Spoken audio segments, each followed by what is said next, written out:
Who are you? I'm a public health nurse. Who are you? Little boy.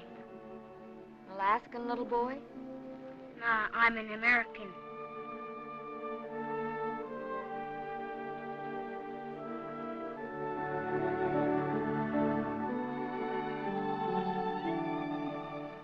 Of course Alaska is American. The 49ers of a century ago pioneered the West. Their kindred spirits now here in Alaska, still pioneering. Our last American frontier, a land of precious natural resources for the future. Our concern is human resources. Here in Haines, 500 mailbox stuffers will be enough to reach every living soul. 500 humans in Haines, but no doctor and no hospital. People not used to help, like they're not used to strangers. A strange woman, especially.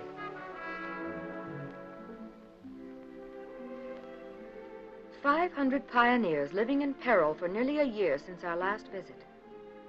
Frozen in for long periods during the hard winter, when in the direst emergency we couldn't have reached them." Looks like we'll have a busy few days in Haines. We must let everyone know we're here. What's the good of coming here for a few days? We get along. We got medicines if we're sick. We're no worse off than lots of people in the States. We're all born and we die anyway. Yes, Mr. Black, but we can try to extend what's in between.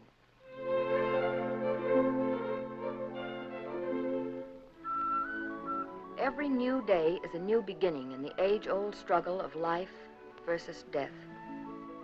Of man not knowing what's good for him, which is ignorance, or not doing it, which is worse.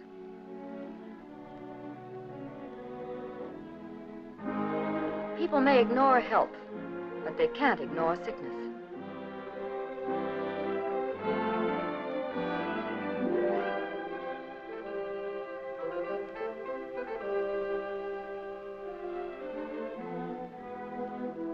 Why do most people have to be sick before they can want to be healthy?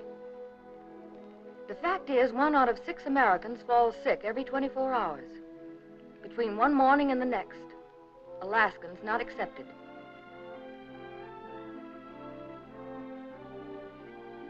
In Alaska, 100-odd towns without a hospital. In the States, 1,000 counties without one.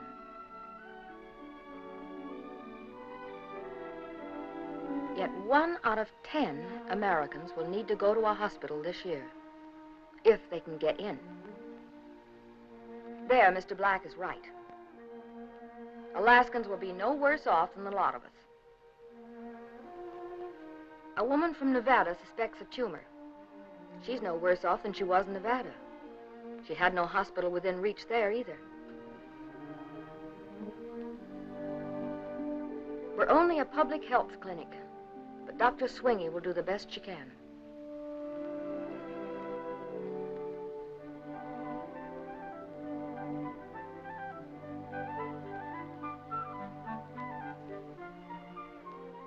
There's no longer any mystery about health. It's as natural to be healthy as to be born. We only have to hang on to it.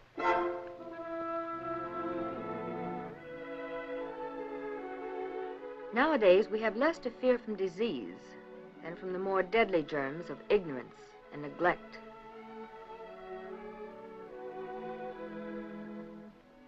A boy can be a star in a football game, and in the game of life not even know the rules.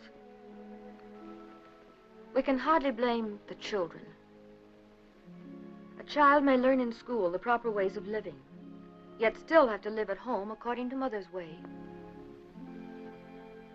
We must make a mother understand that it's as simple to be well as to be sick, that the same laws of health apply. They're simply applied sooner. We must make a father see that it's better to prevent than to cure, better to learn than to suffer. That the common cold, for instance, need be no more common in Alaska than in Florida, if we use common sense. that an ounce of common sense can make the pound of cure unnecessary. The doctor will see you now. Eh? You're next.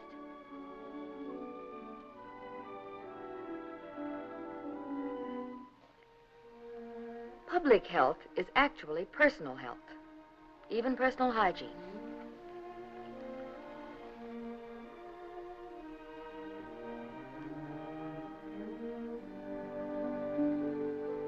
Goodbye.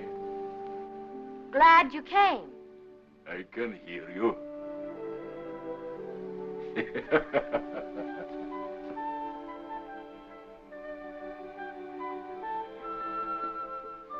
Public health at times is very personal. But what benefits the individual benefits the whole community.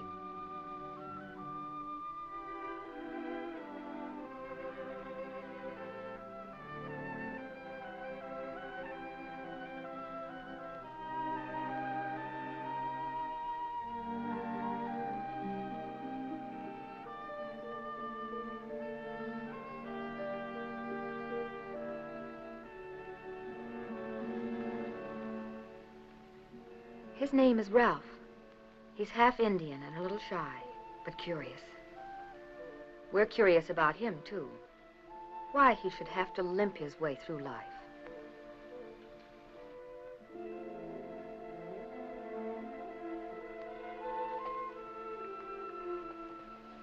A simple foot deformity.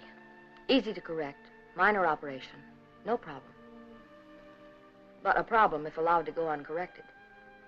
A physical handicap that can become a mental one, that can cause delinquency and maladjustment, that can make a child afraid.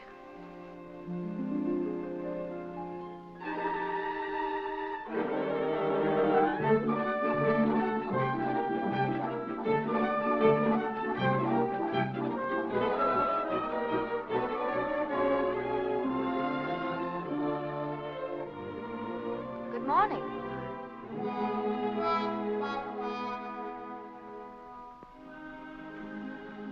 No wars ever won have meant more to humanity than medicine's valiant triumphs over disease. Millions now living owe their lives to the soldiers of science in the laboratories. And the battle still goes on. The battle for new weapons against enemy microbes. The battle to get them to us in time. With BCG vaccine, it must be used quickly, within 7 days after leaving its laboratory 3,000 miles away. A vaccine that can help spare lives by building up a resistance against tuberculosis. We can spare no time. In the last war, it cost $245,000 to kill each enemy soldier. It cost 10 cents to inoculate a child against the enemy tuberculosis. Another kind of war. A war worth fighting.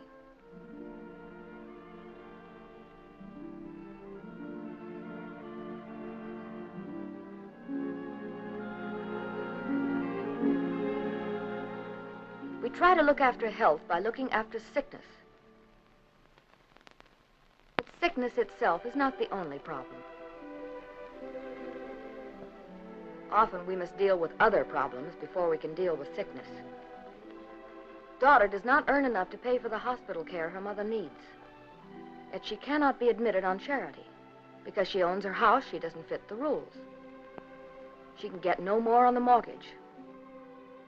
What can she do?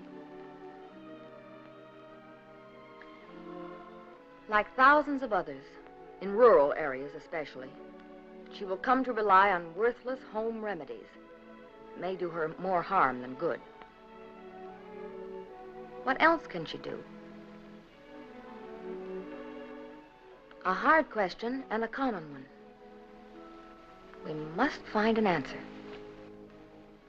In Alaska, as in the States, there are far more people who go to work when they should not than those who lay off when they should not. Father couldn't leave his work because he couldn't afford to be sick. Couldn't afford common sense. Neglecting an illness only increases its cost in the end. Often a patient's recovery depends mainly upon good nursing care, and the time and ability of the average housewife is not always adequate to meet the situation.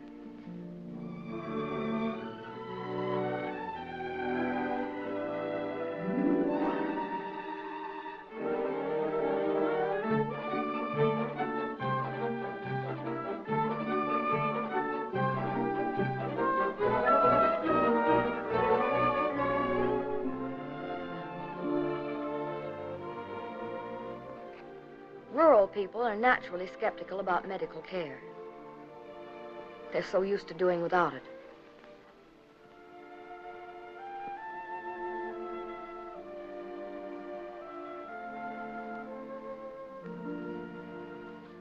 The boy has said that we wanted to cut his foot off. Father himself is not completely sure of our intentions. He must be told that an operation could lengthen the heel cord, that the foot could be straightened, that he'll have to wear braces for only a little while. Yes, he has heard about these new surgical methods. He's also heard about their cost. How can such people as himself afford it? But if we can arrange it, sure, he wants his boy to be like other boys. So does Ralph. Sure. That's what Ralph wants.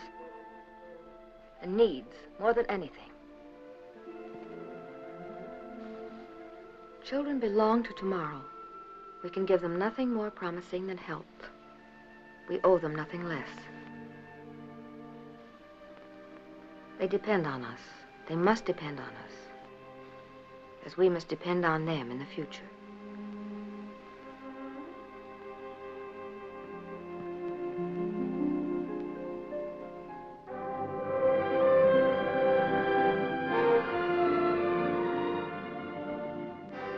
Public health and public good, we're coming to think of man as a social being as well as a biological entity. To think less of a boy's money value economically, more of his value to himself, of his capacity to enjoy living and his right to.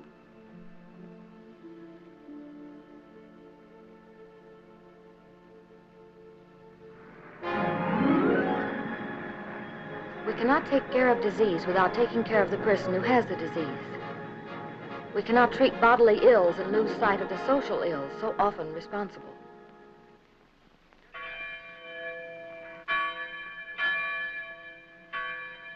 Country people are dissatisfied with the health services they've got, that they haven't got.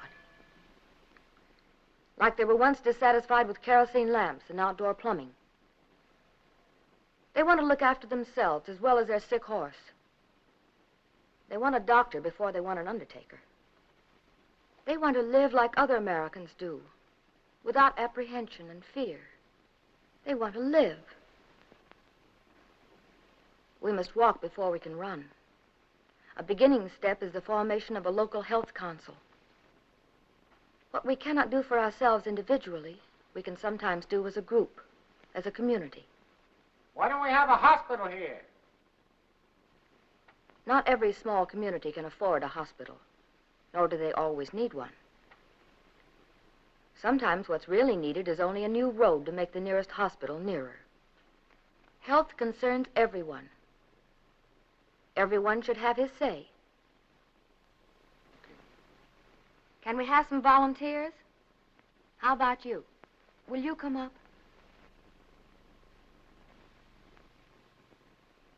We have modern scientific equipment for breeding our livestock. But what about our best crop?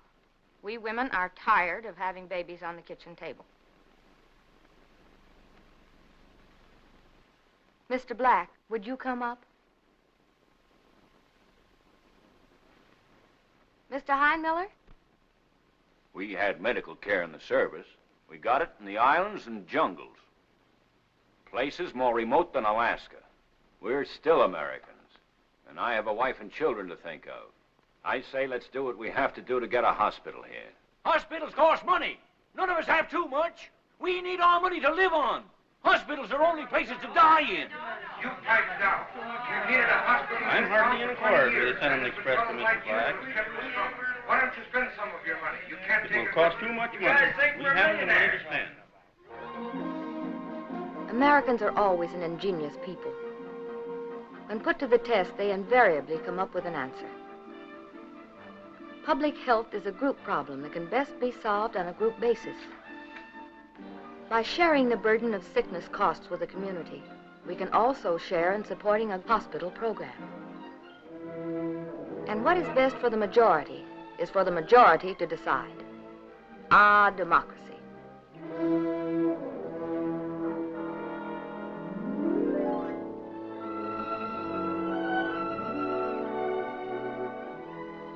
On to the next town and the next job. Only it's hard to explain what the job is.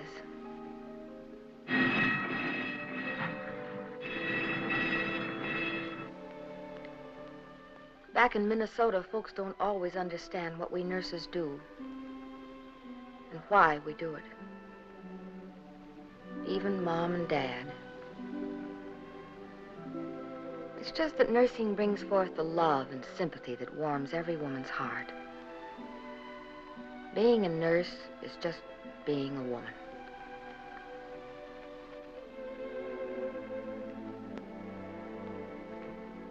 Hello, nurse! Hello! My wife! You got to help her! She's having trouble with the baby! Be right there.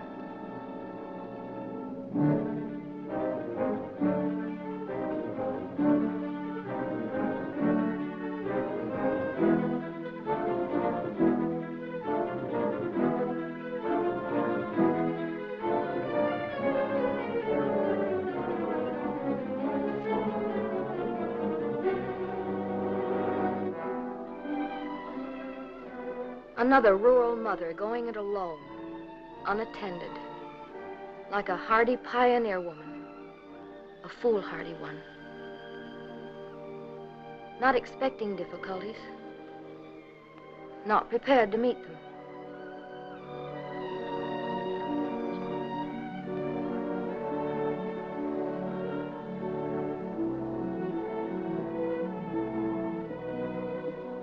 Not one life hanging in the balance, but two. A life in your hands.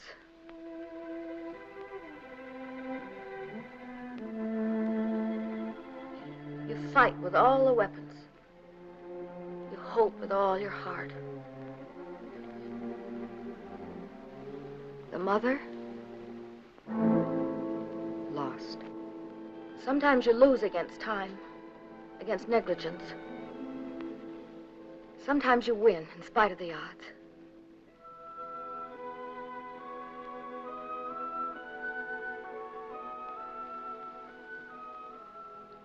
Alaska is a vital part of America.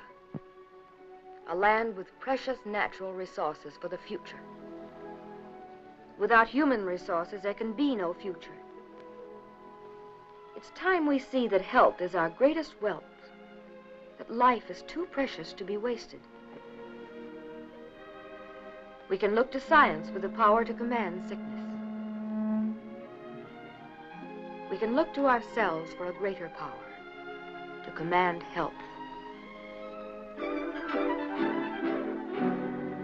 Will you marry me? I can't.